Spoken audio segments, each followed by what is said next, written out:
Welcome back, everybody. Hope everyone's doing well. Today is August 22nd. I'm going to be having Jon Lipfeld here. Maybe I can switch to my screen where people can see me. A lot better. Always nice when it works. Hope everybody is doing well. I'm down here in the south of France. It's swelteringly hot today, but still a beautiful day. It was great to get outside in the morning, get a little exercise. Again, I'm going to have Jon Lipfeld here. He is head of marketing and engagement with Eventmaker. It should be an interesting conversation with him. I'm looking forward to catching up with him. Actually, catching up with him. No, we've never actually met. Let's see how that works. Oh, that sounds even better. Okay. Yeah, it should be interesting talking to him. Just on a quick aside, I want to talk about this. I can pull this up, make sure I have the right page up here. So, speaking of events, so if you remember this thing, the COVID thing happened. So we all got locked in. Zoom, I think it was Zoom who did the online stuff, was, fantastically successful. And so this is kind of a history or a story as old as VCs and startups and technologies itself. So with COVID, everybody ran towards this sector. So the kind of online event management sector. One sec, let me make sure my... in here. Oh yeah, okay, he's here. We'll pull him in here in a second. Let me just finish up talking about this. So it was really interesting. So what we saw is, of course, everyone was really excited. All the investors ran towards this sector. We said the world has ended as we know it. Hopin did a great job, or they were doing a great job. They raised, I think I looked at a history of their money raising. They raised something like $1 billion. And at one point, they were valued at $7.6 billion. That's a big number. That's a lot of zeros. I've never been too good at math, but I know that's a lot of zeros. So this happens, and then COVID doesn't end. It's still with us, but just how we dealt with it kind of shifted. And kind of Hopin's wind, because they're really focused on online events and not, for the most part, as I understand it, but maybe Jon will have a different thinking on this.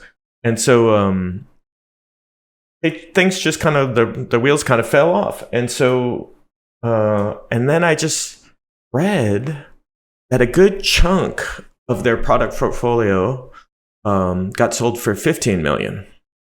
And of course, now they're having to do a lot of stuff because it's hard to hire people when you've gone through that process. It's hard to retain people. And also your strategy is just completely kind of gone by the wayside. The CEO has now been pushed out. But it's kind of an interesting story. But I guess the point about this is VCs and the tech industry, in some ways, is kind of its own worst enemy in some cases. Like, I'm sure Hopin had a great product set. I'm sure they had great ideas and were executing and were generating revenue. But that's kind of an excessive valuation. And it's not because one company hits that all the companies are going to follow up with that. But I'm curious to hear what Jon has about that. That being said, let me pull in Jon here. Jon, you there? Oh yeah, great. Hold on. Let me dial in just one thing. Oh, Can you hear me? yes, we can hear you really well. You get great sound. Just. I was fooling around with this thing and I changed some settings. Can I ask you just one favor, Jon? Yes. Why don't you raise your camera so they have your forehead in the photo frame as well? Good looking guy. We want to have your whole head in there. Um, what do you think happened? I don't want to sidetrack our conversation today, but what do you think happened with Hopin? Was it the VC's fault? Is it one person's fault? Is there no fault to be had? Was it overexcitement because of COVID? Yeah, definitely overexcitement because of COVID. I think investors and owners are moving on now. There is not just enough opportunity in the market for all the players. There were too many people, too many actors on the market, and VCs and entrepreneurs thought that the pandemic had changed the landscape. But the landscape of events is not about multiplying events, live events, digital events, hybrid events. It hasn't been like a big addition of events and a boom of the whole market. When the live events came back, we didn't like multiply the number of events by 10 because we had like live events, digital events, and hybrid events. We just got back to exactly the same number of events we had. Yeah. And we did B2B Rocks after COVID was gone. For the first time, it became a live event. I think it was absent for 2 years. And that was one of the reasons why we brought it back. And what we noticed is that there was a real appetite to go back for live events and that people really enjoyed getting back together. Yeah. And you had this edition where it was in digital, but when you could, you just organized a live edition, but it wasn't like 2 editions a year. It was like 1 year it was in digital, and the following year it was back as a live event. So the market didn't grow. Yeah, I get you. Listen, let's take a moment to introduce yourself. So why don't you tell everybody about your role and what you do, who you are? Okay, I'm the head of marketing of Eventmaker. I'm originally not an event and a marketing guy. I started in the fashion industry, in the family business. My parents used to manufacture clothing, and it's a funny story because I started in the fashion industry. I used to visit fashion trade shows, and that's how I met people in the event organization industry, in the trade show industry. And I started working for WSN, which is part of a larger group called Comexposium. And WSN is in charge of organizing Who's Next, Premiere Class, and other fashion trade shows, swimwear and lingerie trade shows in France and around the world. So I started in communication, then moving to marketing, and I had a sales role also at WSN. And I worked for 9 years there, and COVID happened. And we couldn't organize our events. It was really tough and hard to virtualize that kind of events because there are transaction-oriented events. And so we canceled events or we postponed events. So I was tired of that situation and I decided to move on. I experienced a lot of different platforms to organize, to manage virtual events and then hybrid events. And that's how I experienced the virtual part of Eventmaker. And they decided to hire me after that. So I've been working for Eventmaker for about a year now. Oh, that's great. I always think it's interesting when people outside of technology or with diverse backgrounds come and work in technology. I think the sector is stronger for it because they tend to look at that. And I know in certain really tight employment marketplaces like Israel, they take people with really wide-ranging backgrounds. And that more and more we're seeing that in France and other countries as well. What about Eventmaker? Tell us about Eventmaker, because you guys have been around a little bit. Yeah, 14 years now. At Eventmaker, we help all types of B2B organizations to better manage all their events. through our leading event automation platform. So we are therefore event and engagement experts. We power more than 2,500 events each year, whether they are internal or external, small or large, live, digital or hybrid events. So we're proud to power B2B Rocks, the Change Now Summit in Paris, Curve Swimwear trade shows in New York City, or Context conferences in Canada, and of course, dozens or hundreds of corporate conventions for software companies, for example, like Sage across the world. Yeah, that's good. Good thing you called that out. So just let's be honest here. B2B Rocks uses Eventmaker, so just that we're clear with everybody that they understand. And I use the platform on not a daily basis, but a couple times a week easily for doing various things. And it's kind of interesting. When you say events, what types of events can you do with Eventmaker? Yeah, what's specific about Eventmaker from the beginning is we need to be able to power all kinds of events. So it can be a trade show, and a trade show is very specific because you need to make companies meet. You have sellers, you have buyers, and you want them to meet and do business together. You want to have exhibitor spaces for the exhibitors. You want to have visitor space. You want to have networking tools.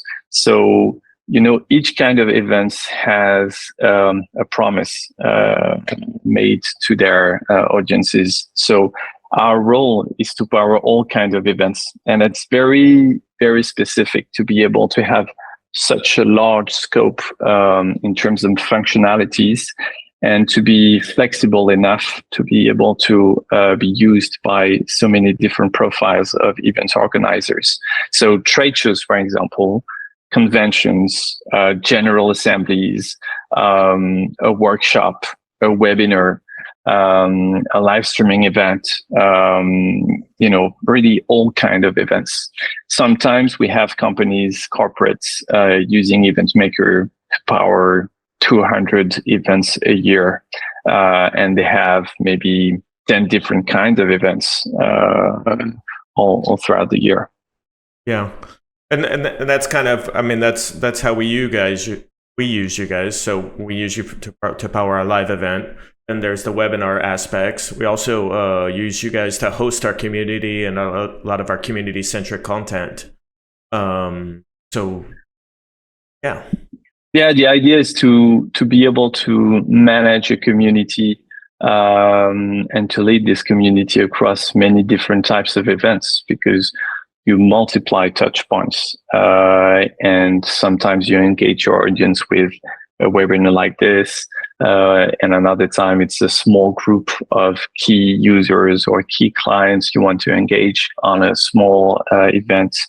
Maybe it's a VIP event, and then once a year you have like your big event, trying to gather all your community members with B2B Rocks, for example, whether it's a digital event when you can't have your B2B Rocks live as a live event, or like at Station F in September.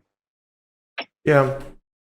And our job is to adapt whether the context is, whether you need to have something very specific, very live, or hybrid, or digital, whether you need to change because, plans change, because sometimes you need to change your plans. So you need to have the right platform to adapt.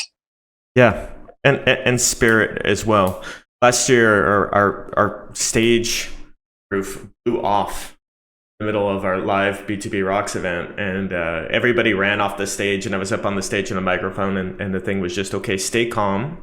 Got down off the stage, went and saw the CEO, and the CEO was like, we'll figure this out. And you switch to another format, but the show must go on, so to speak, and so part of it is staying calm under fire. Everything can happen in events. I'd love to hear some stories from the fashion industry. I'm sure you've got some great ones. One of the things here in my notes that you said was there was something about creating events like content creators. That was something. And so what do you mean by that? Yeah, definitely. A lot of things changed because of COVID. I don't want to go back to COVID and everything we lived, but we have some key learnings there. Uh, when COVID happened, we event organizers had to go virtual. And by going virtual, we realized that we were creating content, because when we have a webinar like this, you don't know if it's an event or if it's content. Actually, it's both. So at some point, I invented the expression, it's a live event content. It's an event, it's a live event, it's a live content. So I imagined live event content as an expression, but it was something very important for event organizers to try to switch and try to think as content creators, because they are not just making people meet. They are creating a content because they are talking to an audience and not visitorship, for example. And the audience can, of course, live it live or see the content in replay and replay the content. So, and it's a different narrative, and it's a different way to do things, because not everything is live. And you need to consider that everything you're going to create must be a content, and it must be interesting, whether you are live or you are going to replay it. So it's a different way to do it. And the virtual events, the virtual events we had for about a year and 2 years were very interesting, because event organizers had to think as content creators, were inspired by YouTubers, for example, in the way they had to run their events. And a lot of event organizers were saying that they were not running events at the time, but they were running shows.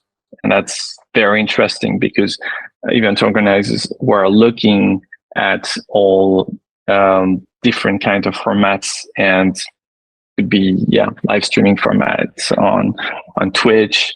It was inspired by Clubhouse. It was inspired by LinkedIn events, and of course a lot of YouTube shows we can watch. Yeah, it's interesting how much content is changing, and then how much that's changing how we think about events and the content we create around B2B as well. And you've got to have a good brand, you've got to have a little edginess, you've got to think about, take into account the replay of the content. There's so many more factors. The complexity of this stuff keeps going up and up, but then the tools we have to do this as well keep improving as well. Yeah, definitely. But it changed also for content creators, because when you're a content creator, you're used to create your content. You have a weekly or monthly kind of content that you're releasing, and it's like a frequency that you created with your audience.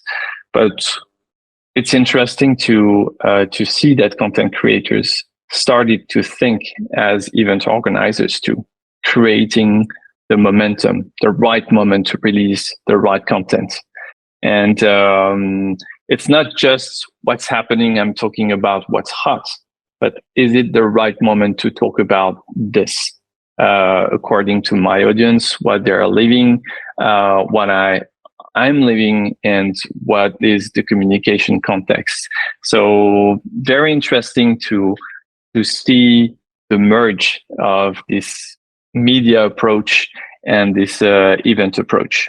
So actually, I think a lot of people from the event organization hired people from the media industry to inspire and to change the way they were operating. That's funny, because since I've been doing a lot of content online now, more and more, I want to go towards comedy. So I kind of want to go to the entertainment and more and more to the event industry. How do you see people using events innovatively? What do you see people doing innovatively with events? And events is the way they create content beforehand, before their events. Like the events is a milestone, something very important in throughout the year for their community. But they are thinking it's like you plan your whole year with different touch points and different type of contents and events. And actually it's the same. It's like, okay, in September, I will have B2B Rocks as an event. And then in October, I will have webinar. And then in November, I will have a small gatherings with my VIP sponsors. And you're planning things, not just thinking of events, but thinking of the whole marketing, all the marketing tools marketers use now. But somehow everything is connected. It's like holding this webinar is a way to prepare and to tease about what's going to happen on B2B Rocks in September. So it's super important to create intelligent, smart links between the different contents and events throughout the year. So yeah, for event organizers, just launching podcasts or a YouTube channel or Twitch is something very innovative for them.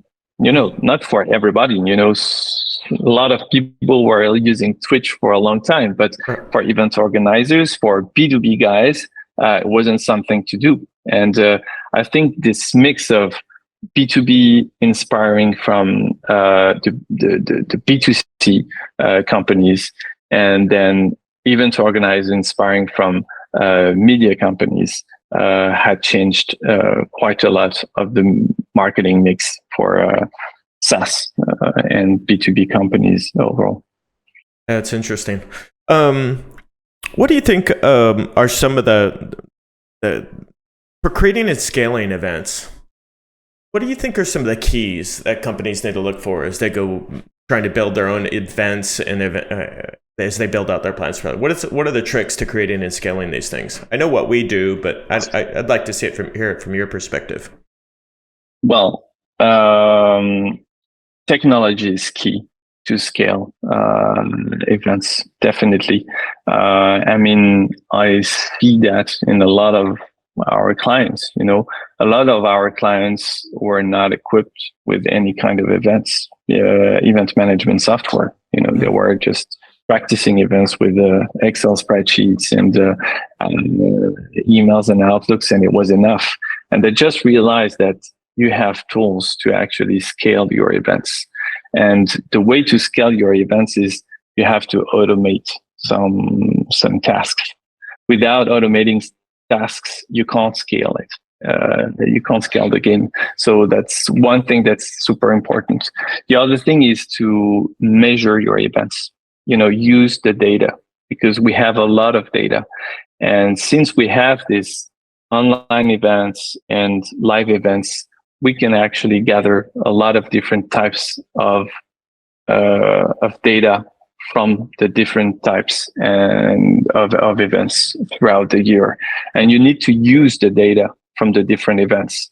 Like the events you gather from the webinar should be used, of course, to better manage and create your next event, whether it's in person or live. So the use of data is super, super important.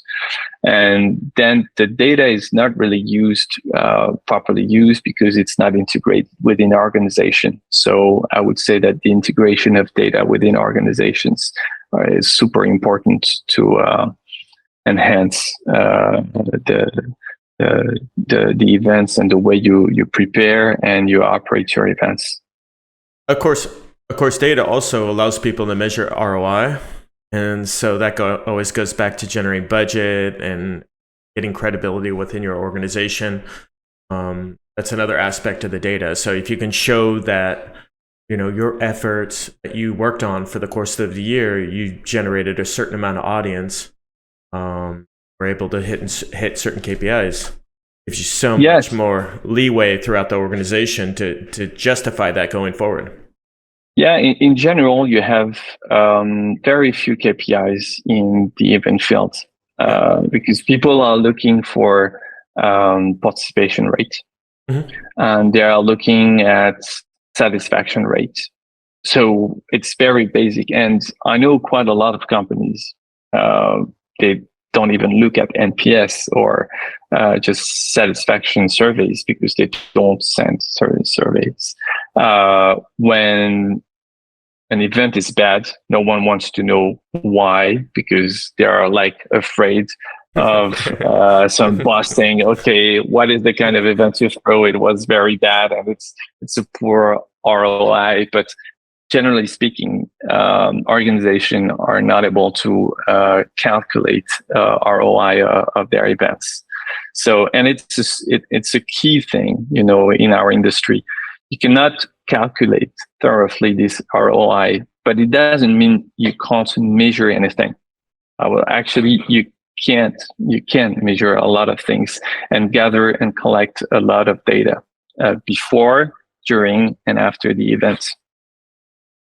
Yeah, that's an interesting point. I was just thinking about, I flashed back to last year when we did B2B Rocks. It was the first team, our team had done the live event, and we had worked on it like 8 months. I mean, it was our second job within the organization, really working hard on it. And I remember the day of the event, after the first few minutes, taking a huge breath of relief and just being so happy that we had made it to that day.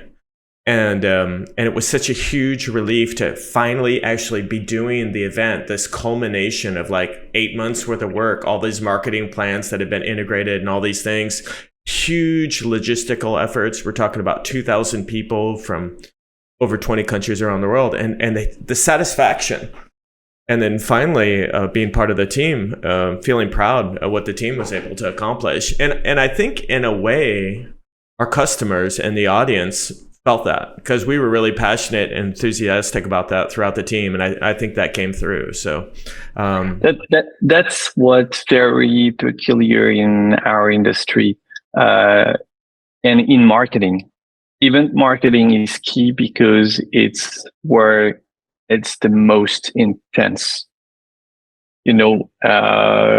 It's like, it's super high in terms of emotions, in terms of intensity for everyone, for the organizers, for the attendees, for the exhibitors, for the sponsors. We create that momentum. Yeah. And when it happens, that you're going to have a return on investment, because that's what stays. After an event, you remember something that has been intense, but it's super difficult to say, was it intense for you? Is it going to create some feedback, some results for you? Maybe in 1 week, 2 weeks, 1 month, 6 months, or one meeting becoming crucial, essential in your professional career or in your business relationships. And it's because of that intensity. So we're all focused in creating that intensity, but on the same way, we need to be rational, and we need to be clear on what kind of data we want to collect and use to be even more productive and even more impactful for the next events. I'll give you some example in terms of data. Of course, you can look at the registrations. You can look at the ticket sales for B2B Rocks because you sell tickets. You look at the different type of registrations because you have different types of registrants and participants. You can look at social media content generated. You can look at press clippings. You can look at who are the new attendees on your event. You can look at the time spent at your events. The content viewed, the session registration, the number of messages sent using the networking platform, the content like, the content comments, stream minutes watched, and the number of connections made, who showed up, not showed up, attendee meetings booked, exhibitor meetings booked. yeah, you can look at SQLs, pipeline generated, foot traffic, booth visit, badges scans at exhibitors' booth. And our job is to incorporate all these touch points into the platform and to multiply the opportunities to create interactions between participants and allow the organizers to maximize the level of engagement. That's an interesting point. One of the things I like about the event management platforms, both from a virtual aspect and a live aspect that you're able to do now, is you can kind of set up brain dates. So prior to an event or when you're part of a community, you can go look for people with similar interests who have roles where you think it might be beneficial for both of you to meet, and set up what I call a brain date, which you try and introduce your person. And especially if you're able to do that and introduce yourself prior to an event to somebody, and then at the event go meet them, it's that you can move closer towards the transactional point of actually doing something by meeting people at an event, because then you have that human interaction as well. Yeah, and the networking part is really key now for events, because content is key, but content is everywhere now, and it can happen before the event. So if you want to know more about Jon or Eventmaker or event marketing, you can watch that webinar or replay, and you don't have to wait for the event to hear about Jon Lipfeld or event marketing. So content is not enough. Content is really important, but the real important stuff is that that Jon Lipfeld is going to be a key speaker, and you will be able somehow to meet with him. And you need to facilitate the possibilities to people to meet the right persons. So when you communicate about your content, you actually communicate on the possibility to meet someone and to meet people that are interested in the same persons as you do. And so the networking aspect of the event is key, and it's transformed the way we produce and manage events, I think. And that's why data is key, because if you organize your webinars beforehand, you have information on who is interested in what, in whom, and you can facilitate the connections during the event. Yeah, that's funny, because I remember I hadn't heard it put the way you said it, but last year I remember talking internally and saying basically our product at B2B Rocks is ideas and people. And those ideas and people come from our community. Yeah. So and basically we're trying to wrap that and make it more presentable, and make it a little bit more interesting and with a little more eye-catching, but that's it. One of my ideas to make things more presentable this year is I wanted to make it like Burning Man. I wanted to burn a giant computer at the end of B2B Rocks, but they wouldn't let me do that. So there'd be no burning computer this year. Maybe next year. Don't burn Station F down. No, not burn Station F, just a giant computer. They said it would be hard to get the permits and the fire department aligned in Paris to do all that. How do you see companies innovating events into their marketing strategy, specifically SaaSes? Do you see, we went from webinars, a lot of companies, there was a period, especially with COVID, I hate to say the dreaded term again, where we were just bombarded with webinars. It's kind of toned down a little bit, but how do you see organizations using events and integrating that increasingly marketing efforts? Well, I think that you said it's a human-led business, even SaaS, because we think, okay, we're in SaaS, it's a software industry. So I'm not originally from the software industry, but I see passionate people in that industry, and any kind of industry with passion needs people to meet. People need to meet. It's human. That's the way it is. So as soon as we could go from only online and webinars to live events, people went back to live events, and that's super important to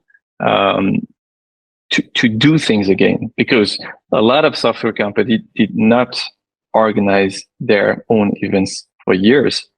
It's too complicated, it's too expensive, and they had no people to do that actually, because we laid off a lot of people, and a lot of people in the event industry had to leave their jobs, because there were no point to have these kind of people within companies. And now it's on the contrary. We have a lot of software companies hiring people who have an experience to gather people, and they are human-centric first, human-centric, and to find the right experience to offer to their community members. So knowing your community members, not just what they're interested in, but in what they like doing, what they like experiencing and sharing, is super important, because you're much closer to someone who he likes to do, not just likes as an interest. I know that you're interested in something. Okay, fine. Marketing can do that very easily, but knowing what you like to experience as a human being strengthen the relationship.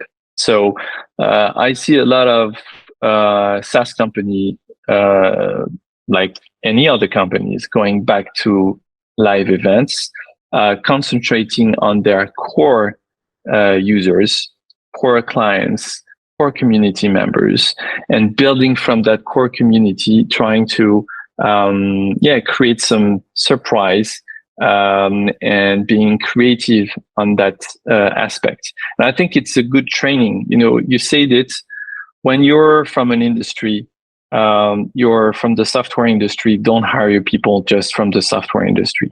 You need to cross fertilize. You need to have people thinking differently, and that's how you get innovative stuff.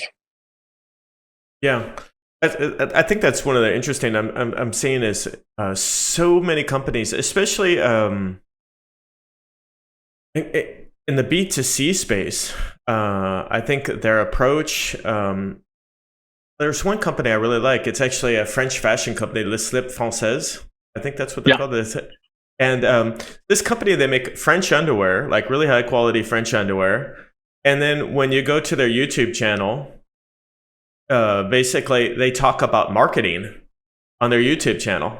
And so they're talking about marketing and building business. And you're like, this has nothing to do with anything to do with underwear or really being French. It's really nothing to do with that. But I think just when they look at their ideal client profile, they're like, these people are business people because they have the money to buy our underwear, and they're kind of interested in these concepts. So it's really, there's so many interesting ways to attack these problems, whether to build a community. I know one of the things we did last year is we're like, okay, our name's B2B Rocks. Let's ask all our invites what their favorite rock song is. And then let's work that into our social media. And then so there's all kinds of interesting ideas. And I think if you have to be, don't want to offend anybody, but you have to be a little avant-garde, and you can't be too staid anymore. Otherwise, it won't pop. It's a way to do things differently. And that's super important, because when you're a SaaS company and you're part of a software category, you tend to tell the same story. And we have that conversation together about that. Like, you're in, let's say, marketing automation. Okay, you have the leader, which is Salesforce. And then you have like dozens of companies doing some marketing automation or sales automation platforms. And if you're just concentrating on your product and what you do best, well, that's not enough to create relationships, strong relationships. you have to concentrate on building company culture. And the company culture, it's all about culture. It's not about only the product. So you have to differentiate yourself by concentrating on what is important to you as a company culture elements. A good point. But if rock is super important for advisor, then you go B2B rocks. And that's good, because the way you're going to do it is going to be unique. We're trying to line up a partnership with one of the big music providers like Deezer or Spotify. We'd like to partner with them and have them be part of it too. But so far, we haven't been able to get them on board. And also start including people's music list. My avenue we explore going forward. I think what other things should we talk about here related to events? Did I miss anything? Did you have some specific how-tos you wanted to talk about? No, my point is really to invite marketers to focus on data and the use of data across the different platforms they use, whether it's marketing platforms or events automation platforms like Eventmaker.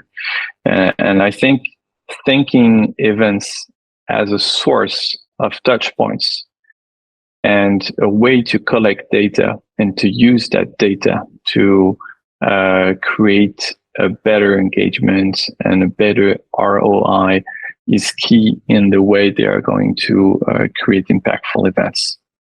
Yeah. I think that the other thing that's important for people to look at for organizations that are considered doing events, whether online or face-to-face or both or hybrid events, have you, is just understand the complexity, the logistics, both technical and real, virtual and real, of like pulling off an event, and also how much there is in an event management platform. In the past, I've worked at organizations like we didn't want to go out and get a certain software, so we've kind of built our own software by pulling things together. You could never really pull together all the things Eventmaker for. There's just not that. It would be too much work. And the thing is that a lot of that functionality that we have with that platform allows us to do this as a small team. Wouldn't have been approachable. And finally, the scope of functionalities is huge. People don't realize what's an event management platform, and even less what an event automation platform is. You need to deal with registration, ticketing, editing some badges with QR codes. You need to have devices to manage the check-ins during the event.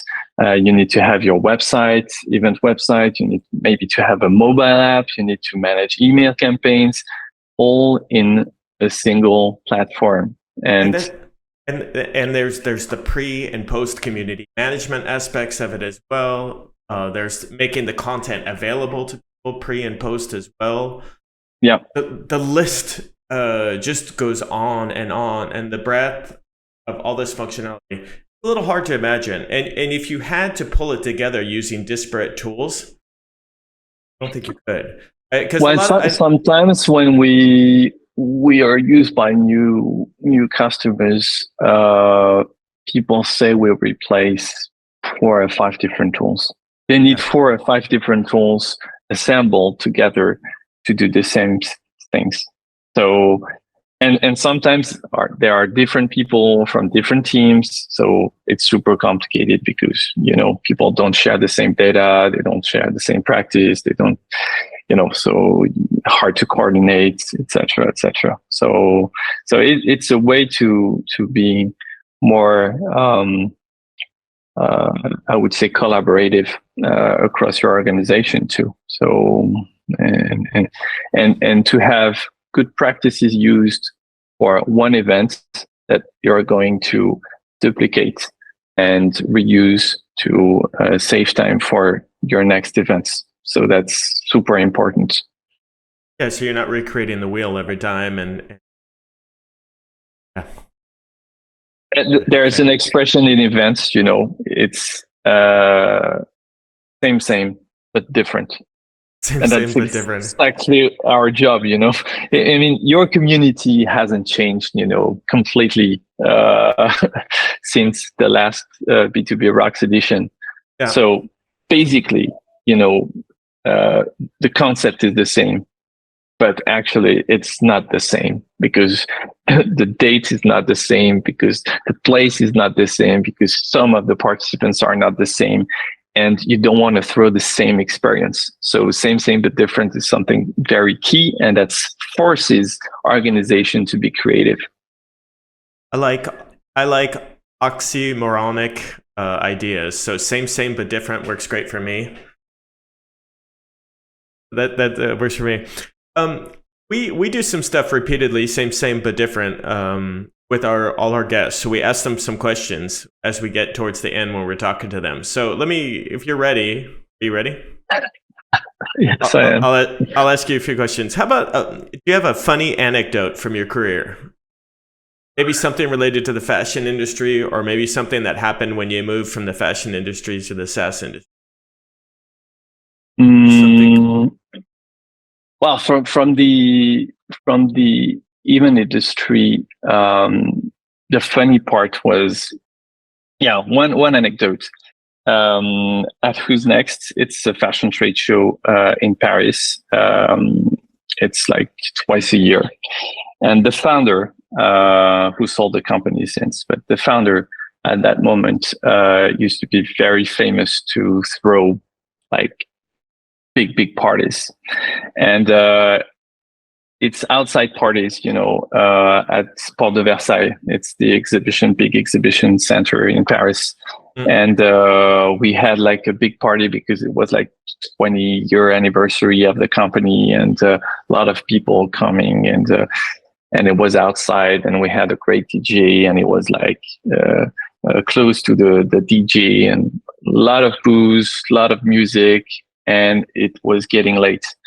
And then the police came into the exhibition center and asked for the organization to stop the music because it was too loud, and people from the surroundings were complaining about the music.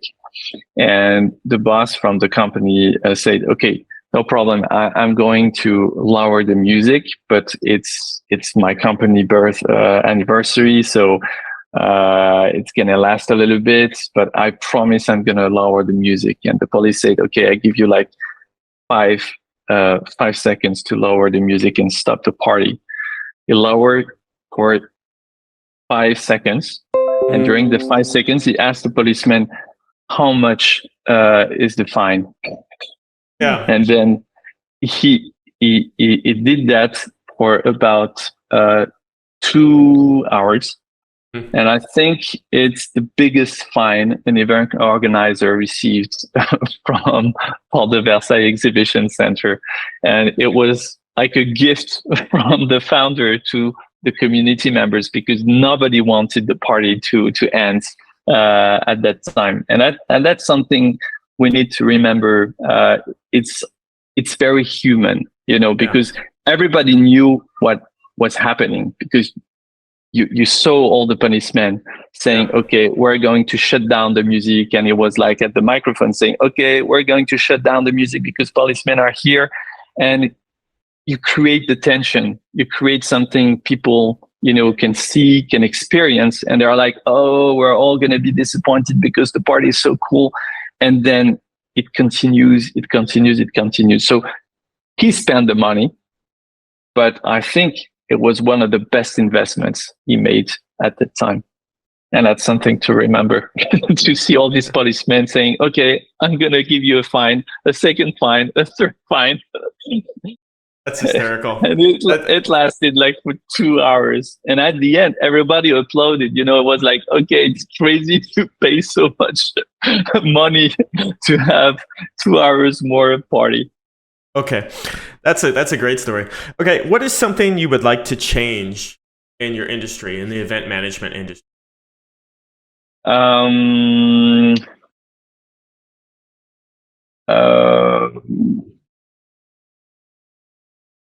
well, the bad habits is not measuring anything. Not measuring. Not measuring anything. It's to be happy with just the satisfaction rate and the participation rate. I think it changes. It changes, but because event people were on the communication side, now after COVID, a lot of events people, even professionals, depend on marketing departments. So it changed the mind of marketing people, and marketing people changed the mind of event professionals. And I think event professionals now tend to think more about data than before. But still, there are quite a lot of stuff to do in that field. Okay, so I wrote one article today. I like the idea of writing another article, data-driven event management. Yeah, definitely. Okay. All right, last question. What's your favorite rock song? Do you have a favorite rock song? I think you need to go on to my B2B Rocks profile, because I completed it like yesterday. So okay, it's a Rolling Stones song. It's a Rolling Stones. I invite everyone to go on my B2B Rocks profile, so they'll get the answer. So if you want to meet Jon, and you're going to be at B2B Rocks, you're going to be in Paris, right? Yes, definitely. Well, I'll be in Paris. Yeah. Okay, definitely. Station F. Good. I'm looking forward to that. I can't wait, and it's like around a month away, so we'll be there. We'll get a chance to meet in person, which I think it's always great to meet in person. And everyone wanting to talk about marketing or event marketing can connect through LinkedIn. I use a lot LinkedIn. LinkedIn. Are you going to be giving a talk at B2B Rocks as well? Yes, I will. It's going to be about software categories and how to create your own software category when you're a SaaS company.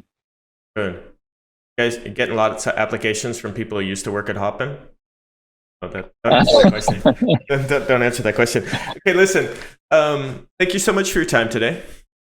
Thank you, Steve, for your invitation. I look forward to meeting you during B2B Rocks in September. You bet. Thanks. I look forward to it too. Bye-bye. Bye-bye. All right. Always really interesting to meet with people, especially when I think it's interesting to meet with people, but also learn about their industries. Anyhow, I'm back from vacation. I went on vacation in Scotland. That's why I'm so red. I'm the only person who can possibly get suntan in Scotland, or turn red at least. I have two colors, red and white, which like 2/3 of a person, American, I guess.